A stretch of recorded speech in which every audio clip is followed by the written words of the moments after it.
think I've used this example before, but I think many of us are familiar with those events that have changed the world. Like we're living in a certain kind of world, things are going the same way, and then all of a sudden we wake up and the world as we knew it is not the same anymore. It's very different. Something happens, an event happens, and suddenly everything in the world has changed. Event happens, everything changes. The classic example of this that I'm pretty sure I've used before is the example of 9/11. I was only 8 at the time, but still that day is burned into my brain as if it happened yesterday. We woke up on 9/12 and nothing was the same. Everything was different. And even to this day, things continue to be different. The world is still changed. Anytime you go to the airport, I don't know if you even remember before 9/11, people didn't used to complain so much about airport security. Now, it's all we talk about, just how much of a struggle it is. You got to show up to the airport early. It's going to be terrible. We get it, but why? Because that event happened. Something happened and it changed the way the world runs. Another classic example would be COVID. COVID was pretty rough, but what happened during that? This is a world-changing event that all of a sudden, healthcare changed. Public health changed, public health policy, politics changed. So much changed. And sometimes we forget, like, why is everything so different now? Oh yeah, because of that event. Everything changed. There's even like the more normal events that happen, not just, terrible things, but even just the beautiful things of life, like having a child. Having a child changes the world, your world, but it changes the world. All of a sudden, you can't just pretend like, oh, I'm still single and get to do whatever I want. Nope, there is now a thing that is 1,000,000% reliant upon you for its very survival. So you have to make every decision taking that child into account. The world is now different for you. You got a kid. Okay, what's the point? The point is this.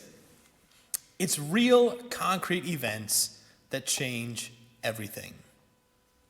Simple as that. Okay, only an event has the capacity, only a real, concrete event has the ability to change the world, to change everything in our life.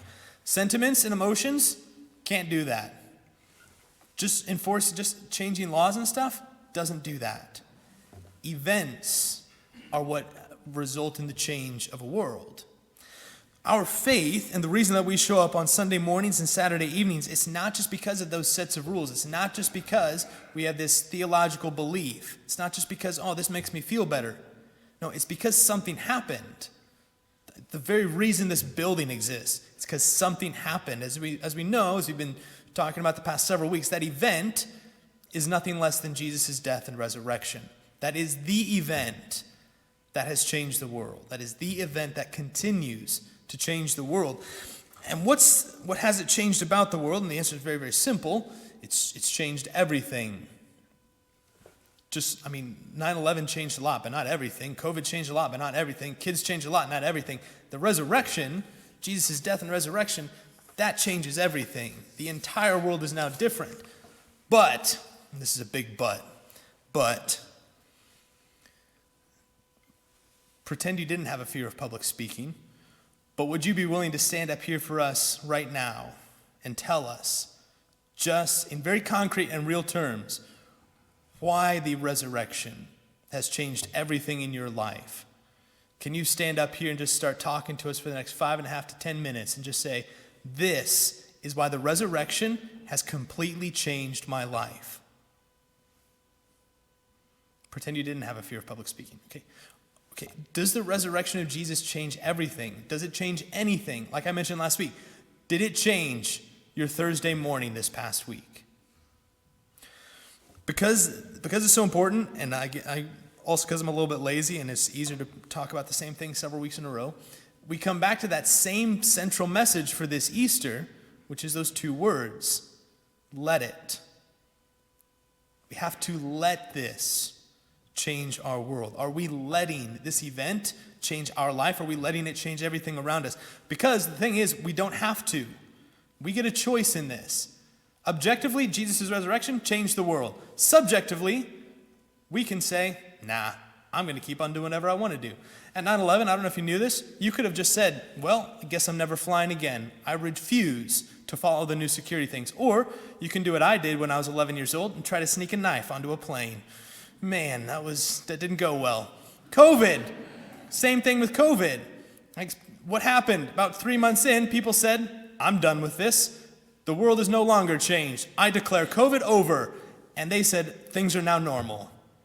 We can just rebel and do what we want. Kids, it breaks my heart, but we've all seen it when a parent continues to live their life as if they don't have kids. It's like, this is your kid. Please take care of it. Nah, I've got things to do. It breaks our heart when we don't have to go along with it.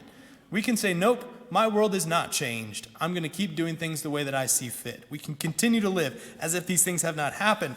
But since you're here this evening, I'm guessing that you're at least kind of on board and saying, well, I'll try to let this change me. I'll try to let it change my life. Okay.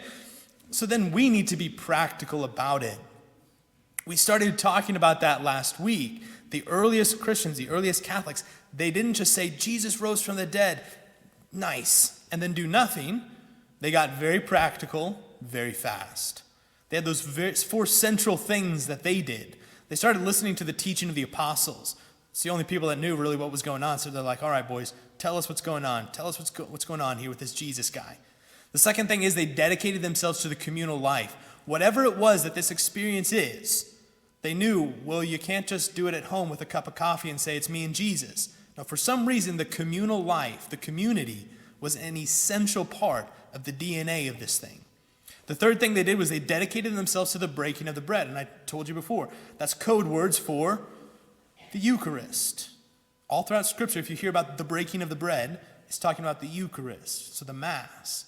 And then the fourth thing they did is they dedicated themselves to the prayers. Not just praying, the prayers. So regular times throughout the day that they would take time to pray. So they made this very concrete very, very quickly to let this change their life, to allow this fact to truly change everything about their lives. They knew if we were going to continue to experiencing this event, we have to be very practical about it.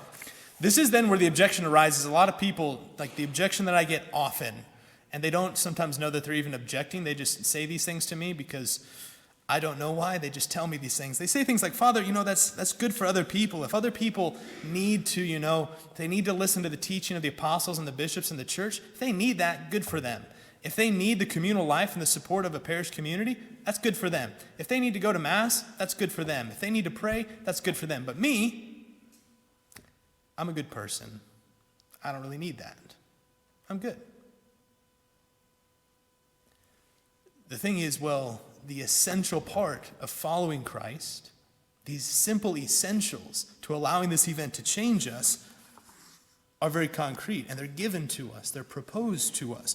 The first thing that I usually say to that is, how's that going for you? You fulfilled? You satisfied? Would you say your relationship with Jesus is really, really strong? But the second thing is, and this is what our readings are getting at today, the reason that we need to listen to these kinds of proposals, right, the proposals of, such as listening to the teachings of the apostles, the communal life, the breaking of the bread, the prayers, the reason that we need to listen to these sorts of proposals is because even though you may know, and even though you may agree that Jesus rose from the dead, that doesn't mean that it's changed anything about your life. Again, the question, Thursday morning, did you experience anything differently? The classic example of this is these disciples on the road to Emmaus in our gospel today.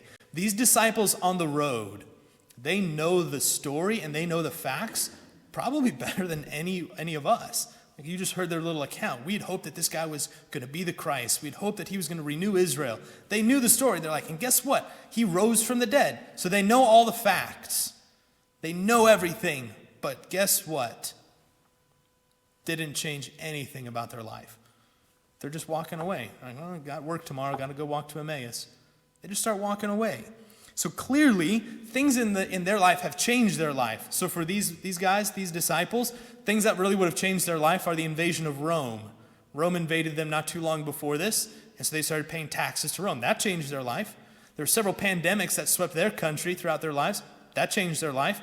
They might have had kids. That probably changed their life. So those things had changed their life. Then they hear this, Jesus has risen from the dead. Okay, whatever.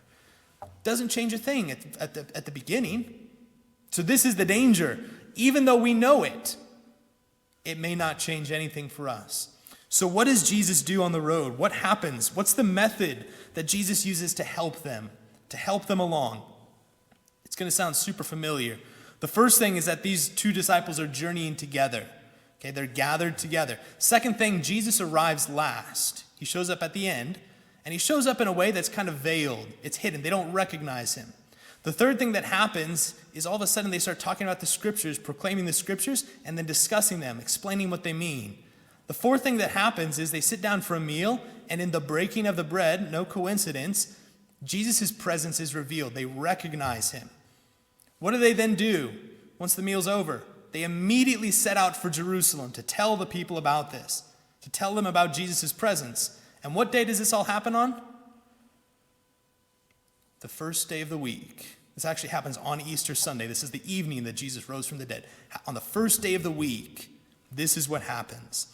So this gospel story, what happens on the road to Emmaus, it's paramount for us. It's archetypal for us. It's central for us.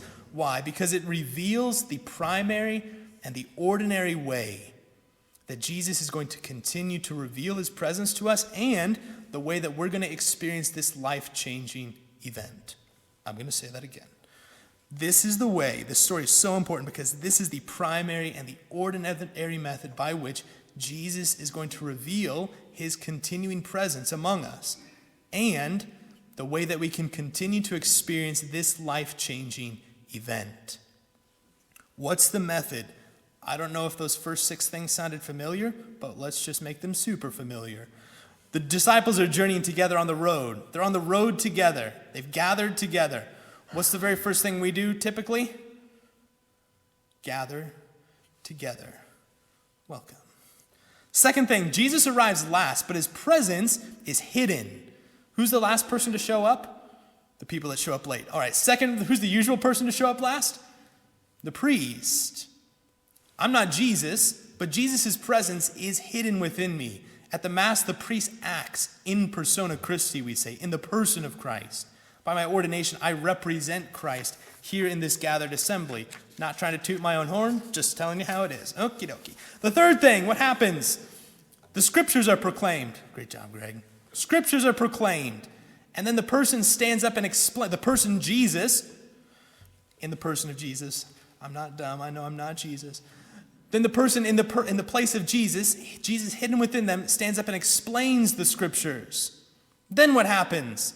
We sit down for a meal, and in the breaking of the bread, Jesus' presence is revealed. At the end of this meal, what happens? I say, I'm done, you can go home now? No, I say, go in peace. Go and glorify the Lord by your life. Go and announce the gospel of the Lord. And what day do we do this on? The first day of the week. In Jewish calendar, the Saturday evening counts as the beginning of the first day of the week. What we see in the gospel story, the very day of the resurrection, Jesus gives us the method, the way that we can continue to sustain our attention and memory of this event. Again, emotions and experiences and just sentimentality, that fades. Just following laws and rules. Sometimes we can just be like, nah, I don't want to do that. We need something that sustains our attention, that helps us to remember and to recognize that this event continues to happen now and to affect us even now. People forgot about 9/11. I don't know if you've been to the Wichita airport recently, but they have this huge poster of all the guns that they've confiscated in the past couple of years. Like, this is why security is still necessary. People are still trying to bring guns onto planes. COVID, people are still trying to forget that that ever happened. Your children, don't forget about them, please. But sometimes we do. If you've ever left your kid behind at school, they will remind you very soon. Okay. We can easily forget these events that have changed our life. And it's no different with Jesus' Paschal mystery. It's no different with the resurrection. We're human. It happens. We easily forget that we're living in a different world. And because of that, we need some sort of method to help sustain our attention. Without it, we forget. Without it, we're just going to, what we do with COVID? We're just going to go back to normal. We're just going to forget. That's why a parish exists. Nerd moment. Do we know where the word parish comes from? I've told you this before. It comes from a Greek word, paroikia. Do you know what the word paroikia means? It doesn't mean parish. It means a sojourning a journeying together. We heard it in our second reading, actually, from 1 Peter, that we're on a sojourn together. A parish isn't just a place that we can go to Mass. It's not just a place we can drop off our kids to learn about Jesus every now and then. A parish implies this idea that we're on a journey together. We're moving together. This parish isn't just a nice thing if you need it to help you with your Jesus walk or something. The parish, this community, it's essential to this. Where do we find the disciples? On a journey together towards Emmaus. And the other part of this essential aspect of the church then is as we journey, as we sojourn together, it's essential to gather on the first day of the week and to center everything on this breaking of the bread, on the Eucharist. All of this, everything that we do, the Sunday Eucharist has to be at the center of it. And I didn't make that up. That's literally what the church teaches. To be sure, this can happen in a lot of places. At the parish, but it also happens in this thing we call the domestic church. It's called the family. That's where it happens. Even in just friendship, there's two disciples walking along the road. Like, we just need good Christian friends to help us along the way. But the thing is this. Raise your hand if you don't think Jesus rose from the dead. Don't do that. Right? We all agree with that. Every single one of us is like, yeah, Jesus rose from the dead. I believe that. But the challenge is to allow that to affect our life, our real life, our daily life. There on the first Sunday, as we hear this story, this road to Emmaus, Jesus gives us the pattern for that. And it's very simple. It's very basic. That on the first day of the week, on Sunday, to gather together on the road, a parish, this sojourning, and to center our life on the breaking of the bread. For many of us, that's normal. This is nothing groundbreaking for us. We're just like, yeah, Father, we know. We have to go to Mass on Sunday. But no, don't just be, we have to go to Mass. If we already have that habit built up to go to Mass every Sunday, great. My challenge to you would be to live that more intensely. Maybe that means preparing for Mass in a different way. Maybe that means living Sunday in a different way. Not just saying, well, I went to Mass, check, done. But say, all right, I'm going to live all of Sunday well. The whole day is going to be dedicated to God. And if we don't have that habit built up of going to Mass every Sunday, or if we don't have that habit built up of receiving communion, I'm going to make this the challenge, right? To go to Mass every Sunday and to receive communion every Sunday for a year. Maybe that means for some of us that we need to go to confession so that we can receive communion. Maybe for some of us that means we need to come talk to Father Michael about marriage. I'd love to do that. Then we can start receiving communion. Maybe for some of us that means we need to think about how our work is scheduled, how our kids' schedules are, so that we can make sure that we come to Mass on Sundays and receive communion. Because, this is the challenge, if we do that, I'm going to bet you one steak dinner on me that at the end of 1 year, going to Mass every Sunday and receiving communion every Sunday, your life will be changed. And if it's not, I'll buy you a steak dinner. But I'll buy you 2 steak dinners. Right? I'll put some big money on this. Right? Guaranteed, if we live this simple proposal given to us by Jesus himself the day he rose from the dead, there's no way our life can't be transformed by what he proposes to us. What do the disciples say? Were not our hearts burning within us as he spoke to us along the way? We felt that. And perhaps this is the proposal that can respond to that burning.